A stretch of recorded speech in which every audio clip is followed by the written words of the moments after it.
بسم اللہ الرحمن الرحیم اعوذ باللہ من الشیطان الرجیم بسم اللہ الرحمن الرحیم الحمد للہ رب العالمین والصلاة والسلام علی سید الانبیاء والمرسلین وخاتم النبیین ومولانا بالقاسم محمد وآلہ الطیبین الطاہرین. وقال امام الصادق علیہ السلام: من قرأ القرآن وهو شاب مؤمن اختلط القرآن بلحمه ودمه. میری تقریر کا موضوع جوانی میں تلاوت قرآن کرنا. ناظرین کرام و مومنین کرام، اس سے پہلے بھی کئی گفتگو میں اپنے اسی موضوع کے تحت کہ تعلیمات قرآنی کیا ہیں اور قرآن کی تلاوت کے کیا فوائد ہیں اس کو بیان کر چکے ہیں. آج اس بات کی طرف اشارہ کرنا ہے کہ انسان کس زمانے میں زیادہ تلاوت قرآن کرے اور وہ زمانہ کون سا ہے جسے سب سے اچھا زمانہ کہا گیا ہے. تو روایت کے اعتبار سے انسان قرآن کی تلاوت اگر جوانی میں کرتا ہے تو اس کا بہت زیادہ ثواب ہے. ہر زمانے میں بہت ثواب ہے، لیکن جوانی میں تلاوت کرنے کا مزہ کچھ اور ہی ہے، اور اس کے اثرات بھی بہت ہی عمیق انسان کی روح و جان پر مرتب ہوں گے. امام صادق علیہ السلام سے حدیث ہے کہ جس نے قرآن کی تلاوت کی اور اس زمانے میں کہ جب وہ جوان اور مومن تھا، ایسا مومن کو جو جوان ہے، تو کہہ رہے اختلط القرآن بلحمہ ودمہ، تو قرآن اس کے گوشت اور پوست کا حصہ بن جاتا ہے، یعنی اس کے وجود کا حصہ بن جاتا ہے. اس کے بعد روایت کا دوسرا ٹکڑا جو ہے وہ کیا ہے؟ وَجَعَلَ اللَّهُ مَعَ السَّفَرَةِ الْكَرَامِ الْبَرَرَةِ، اور اللہ اس کو ملائکہ اور صالحین کے ساتھ قرار دے گا. وَكَانَ الْقُرْآنُ حَجِيزًا عَنْهُ فِي النَّارِ يَوْمَ الْقِيَامَةِ، اور قرآن جو ہے روز قیامت سپر بن جائے گا جہنم میں جانے سے. تو عزیزان گرامی، جوانی میں تلاوت قرآن کا ثواب بہت زیادہ ہے اور اس کے اثرات بھی بہت زیادہ ہیں. سوال اٹھتا ہے کہ کیوں قرآن کی تلاوت جوانی میں، کیوں قرآن کی تلاوت کرنے کے لیے کہا گیا ہے کہ آپ جوانی میں زیادہ تلاوت کریں، اس وقت کو چھوڑے نہیں. اور روایت میں بھی ہے کہ جو وقت جس کام سے مخصوص کیا گیا ہے اگر انسان اس کو کھو دیتا ہے تو صرف غصے کے علاوہ کوئی چیز حاصل نہیں ہوتی.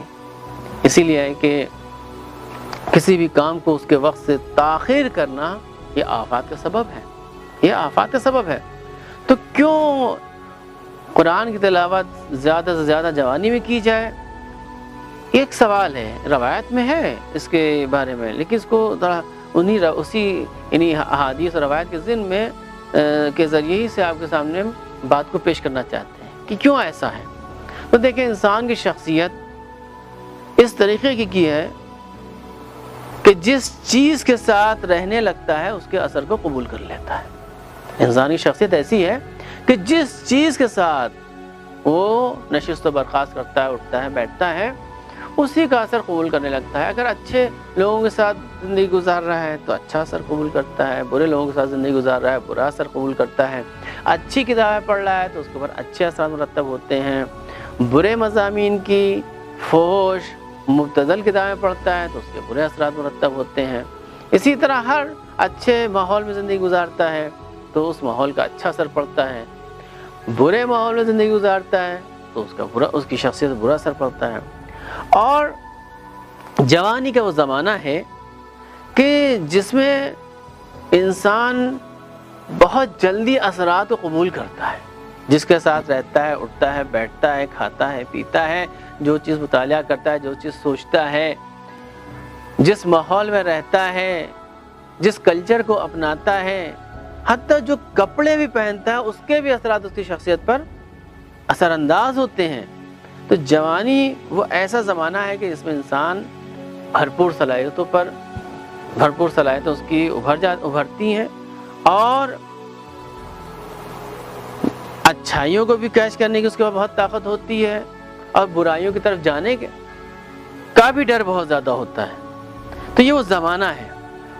اس زمانے میں اگر کوئی شخص قرآن کو اپنی زندگی کا حصہ بنا لے، یعنی قرآن کے احادیث کی اصطلاح میں اگر کوئی حامل قرآن ہو جائے، حامل قرآن یعنی کیا؟ یعنی قرآن کو کے ساتھ ایسی دوستی اختیار کر لے اور اس طریقے سے رہنے لگے کہ اس کی زندگی کا حصہ بن جائے، اس کی زندگی کا حصہ بن جائے۔ تو اگر قرآن کی انسان اس قدر تلاوت کرتا ہے، اس میں تدبر کرتا ہے، غور و فکر کرتا ہے اور اس کو اپنی ذات کا حصہ بنا لیتا ہے، تو محترم ناظرین کرام، تو یقیناً قرآن بھی اس کی حفاظت کرے گا۔ کیوں؟ کیونکہ جب آپ قرآن کی تلاوت کر رہے ہیں، قرآن کو اپنا ساتھی بنا رہے ہیں، تو قرآن تو نور ہے، قرآن نور ہے، اور نور کی خاصیت کیا ہوتی ہے؟ خود تو نورانی ہوتا ہی ہے اور دوسروں کو بھی منور کر دیتا ہے۔ نور کی خاصیت یہی ہوتی ہے، خود تو نورانی ہوتا ہی ہے، دوسری چیزوں کو منور کر دیتا ہے۔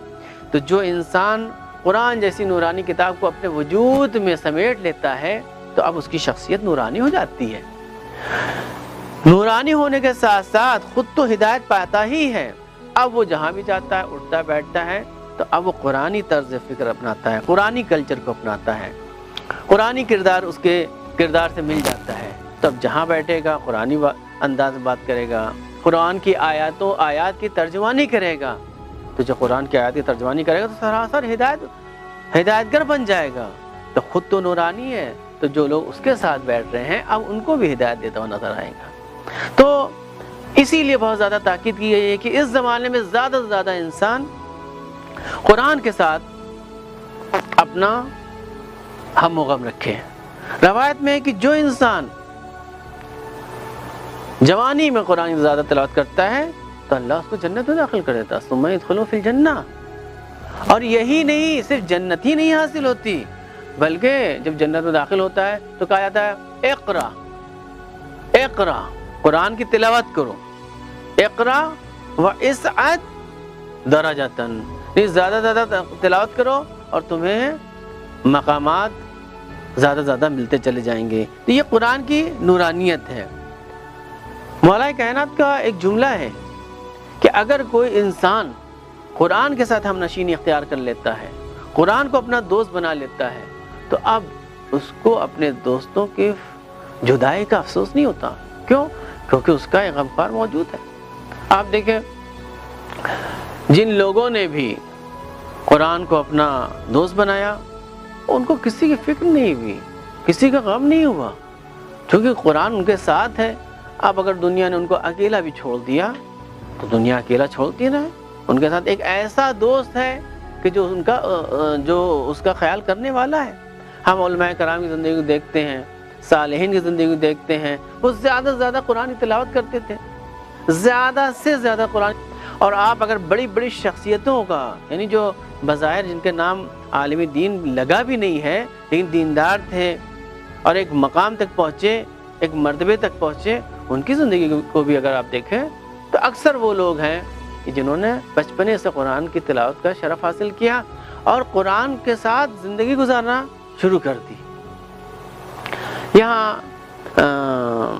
ایران میں ایک شخصیت گزری ہے جو بہت بڑے شاعر تھے اور کافی یعنی ایسے شاعر تھے کہ جن کا شہرہ پوری دنیا میں ہوا، جن کا نام ہے شہریار۔ یہ آذربائیجان کے رہنے والے تھے اور انقلاب اسلامی ایران سے تقریباً 50 سال پہلے، 50-55 سال پہلے یہ پیدا ہوئے تھے۔ تو یہ بچپنے میں شہر آذربائیجان میں رہتے تھے اپنے والد کے ساتھ، لیکن وہ دور تھا کہ ایک انقلاب برپا ہوا ایران میں جسے انقلاب مشروطہ کہا جاتا ہے۔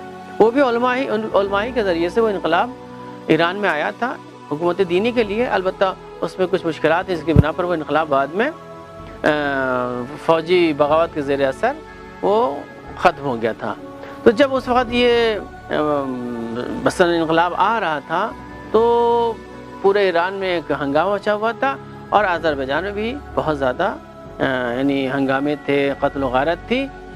تو اس وقت جو ان کے والد صاحب جو شہریار کو شہر سے اپنے گاؤں لے کے چلے جاتے ہیں، آبائی وطن لے کے چلے جاتے ہیں، اور اس وقت شہریار کی عمر جو ہے 5 سال کی ہے۔ میں اور آپ کو بتاتا چلوں، یہ شہریار وہی ہیں جن کا کلام ہے علی اے ہمائے رحمت تجھے آیت خدا را، علی اے ہمائے رحمت تجھے آیت خدا را۔ اب یہ پورا ایک مسدد پورا ایک کلام ہے ان کا، اور بہت ہی مضبوط کلام ہے مولا کائنات کی شان میں۔ تو یہ کہتے ہیں کہ میں اس وقت میری عمر 5 سال کی تھی، تو میرے والد صاحب نے اس وقت میری تعلیم کا انتظام کیا، اور مجھے قرآن اور دیوان حافظ کی تلاوت اور اس کی تلاوت کرنے کے لیے استاد معین کر دیا۔ اور اس کے بعد کہتے ہیں کہ میں نے بچپنے میں 5 سال کی عمر سے قرآن سیکھنا شروع کر دیا، دیوان حافظ پڑھنا شروع کر دیا، یہاں تک کہ 1 سال نہیں گزرا تھا جب میں 6 سال کی عمر میں تھا، میں جب بھی خالی وقت ہوتا تھا اور میں بچوں کے ساتھ کھیلتا تھا، اور جیسے ہی میں پلٹتا تھا تو مجھے احساس ہوتا تھا کہ قرآن میرے ساتھ ہم نشین ہو گیا ہے، میرا دوست بن گیا ہے۔ یعنی خالی وقت میں مجھے کبھی بھی تنہائی کا احساس ہی نہیں ہوا، اور ان کا قرآن کے ساتھ ایسا لگاؤ ہو گیا تھا۔ کہتے ہیں کہ اسی طریقے سے میری شخصیت کامل ہوتی گئی، یہاں تک کہ میں نے بچپنے میں تو صرف تلاوت تک ہی میں قرآن کی تلاوت کرتا تھا، لیکن جیسے جیسے عمر بڑھتی گئی تو اس میں غور و خوض کرنا شروع کر دیا، اور اب اس کے بعد میرے وجود میں ایک بے چینی ہو گئی۔ پھر اس وقت میں نے ارادہ کیا کہ قرآن کو خط نستعلیق میں تحریر کریں۔ تو یہ دیکھیں، یہ ایک معمولی شخصیت تھے، لیکن انہوں نے قرآن کو پڑھا، اور اس کے بعد ان کے ایسے سے کلام ہے کہ حتیٰ علماء کرام نے ان کے کلام کی تعریف کی ہے، بڑے بڑے علماء نے۔ تو جو بھی انسان قرآن کے ساتھ اپنی ہم نشینی کر لیتا ہے، قرآن کو اپنا دوست بنا لیتا ہے، قرآن کی تلاوتوں کو قرآن کی آیات کی تلاوت زیادہ سے زیادہ کرتا ہے، تو قرآن اس کے گوشت و پوست کا حصہ بن جاتا ہے، اور جب گوشت و پوست کا حصہ بن جاتا ہے تو پھر قرآن اس کو نہیں چھوڑتا ہے۔ اگر انسان کبھی ایسا وقت بھی آ جائے کہ جہاں پر گمراہی کا راستہ ہو اور نجات کا راستہ ہو، تو یہ قرآن اس کا ہاتھ پکڑ کر کے راہ نجات تک پہنچا دیتا ہے۔ رسول نے ہمارے سامنے ہم لوگ کے لیے 2 چیزیں چھوڑ کر گئے ہیں، انی تارکن فیکم الثقلین کتاب اللہ و اطرتی۔ 2 چیزیں رسول اسلام امت کو ہدیہ کے طور پر دے کے گئے ہیں، تاکہ رسول کے بعد یہ امت گمراہی کا شکار نہ ہو۔ ایک قرآن ہے، دوسرے اہل بیت۔ یہ گنتی کے اعتبار سے 2 چیزیں ہیں، اللہ دونوں ایک ہی چیز ہیں۔ قرآن جو ہے وہ مکتوب وجود ہے، اور اہل بیت جو ہیں وہ اس کے عملی وجود ہیں۔ تو یہ دونوں چیزیں ایسا نہیں کہ الگ الگ ہیں، لیکن بہرحال رسول 2 چیزیں چھوڑ کے گئے، ایک قرآن، دوسرے اہل بیت، دونوں نور ہیں۔ انسان کو ان دونوں چیز سے متمسک ہونا ہے، قرآن بھی نور ہے، اہل بیت بھی نور ہیں۔ تو انسان کو چاہیے کہ زیادہ سے زیادہ قرآن کی تلاوت کریں، اور اس کے بتائے ہوئے جو پیغامات ہیں اس پر عمل کریں۔ وصلی اللہ علی محمد و آلہ الطیبین الطاہرین۔